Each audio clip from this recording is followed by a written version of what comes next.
دنیا والوں کے پاس جاتا ہے تو کچھ نہ کچھ ملتا ہے، لیکن یا رسول اللہ آپ کے محفل پاک میں آنے والوں کو آپ کیا عطا کرتے ہیں؟ حضرات،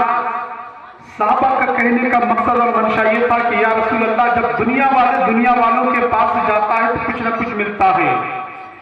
یعنی کھانے کے وقت جاتا ہے تو اسے کھانا کھلایا جاتا ہے، پانی پلایا جاتا ہے، ناشتہ کرایا جاتا ہے، لیکن یا رسول اللہ آپ کے محفل پاک میں آنے والوں کو آپ کیا عطا کرتے ہیں؟ حضرات، امام الانبیاء ارشاد فرماتے ہیں، اے میرے صحابہ سن، دنیا والے اپنی حیثیت کے مطابق دنیا کا مال دیتے ہیں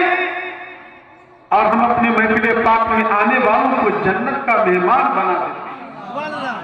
لیکن وہ لوگوں جلسہ میں آ کر کے بات کہہ رہے ہو، تمہیں پتہ نہیں کہ اس محفل پاک کی کتنی بڑی فضیلت ہے۔ وہ لوگوں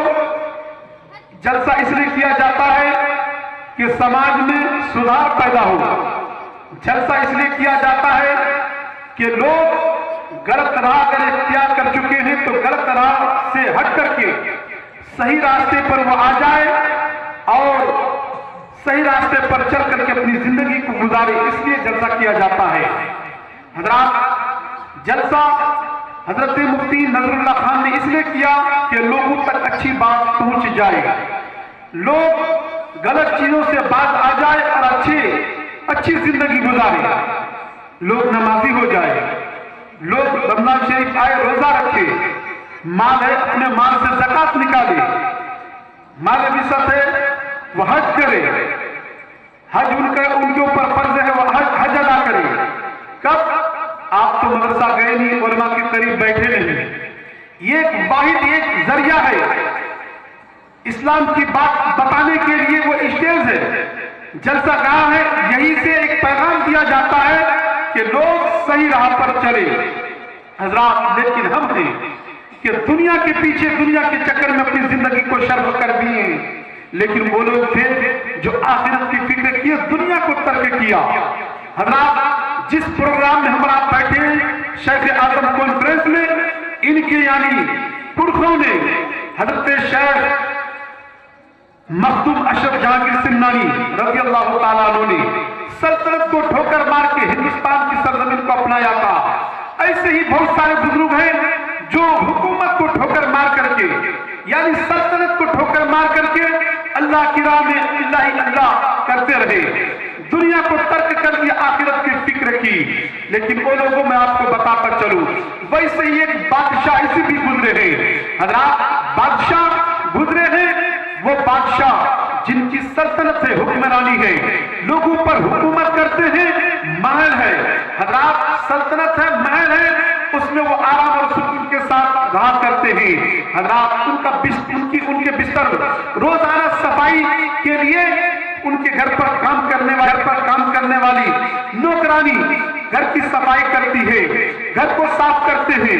بستر کو صاف کرتے ہیں، ان کے کھانے کا انتظام کرتے ہیں۔ ویسے ہی اسی معمول کے مطابق ایک دن اس بادشاہ کی یعنی بستر صاف کرنے کے لیے نوکرانی جاتی ہے، بستر کو صاف کرنے کے بعد دل میں سوچتی ہے کہ روزانہ تو بادشاہ آرام اور سکون کے ساتھ سوتا ہے، آج جو روزانہ جس بستر کو میں اپنے ہاتھ سے صاف کیا کرتی ہوں، روزانہ جس بستر کو میں صاف کرتی ہوں، آج میں بھی دیکھ لوں اس بستر پر آرام کر کے اپنے کمر کو سیدھی کر کے بستر صاف کرنے کے بعد وہ نوکرانی اس بستر پر یعنی لیٹ جاتی ہے، لیٹتے ہی اس کی آنکھ لگ جاتی ہے، بادشاہ جو ہی کمرے کے اندر داخل ہوتے ہیں، دیکھتے کیا ہے کہ نوکرانی جو روزانہ بستر میرا بستر جو کرتی تھی وہ بستر پر سو گئی ہے۔ حضرات، وہ بادشاہ کیا کرتے ہیں، اپنے یعنی حکومت اپنے حاکم کو بلاتے ہیں اور وزیر کو بلاتے ہیں، بلانے کے بعد بادشاہ کہتے ہیں نوکرانی کو سزا دی جائے، نوکرانی کے اوپر کوڑے مارے جائے۔ حضرات، یعنی بادشاہ حکم نامہ جاری کرتے ہیں، وزیر یعنی ان کو مارنا شروع کرتے ہیں۔ حضرات، نوکرانی جاگ جاتی ہے، جاگنے کے بعد اب دیکھیے لوگوں، جب ان کے اوپر کوڑے برسائے جا رہے ہیں تو حضرات نوکرانی رونے کے بدلے ہنستی ہے، بادشاہ تعجب میں پڑ جاتا ہے کہ ارے دنیا کا دستور تو یہ ہے جب کسی کو مارا جائے تو یعنی مار کے بدلے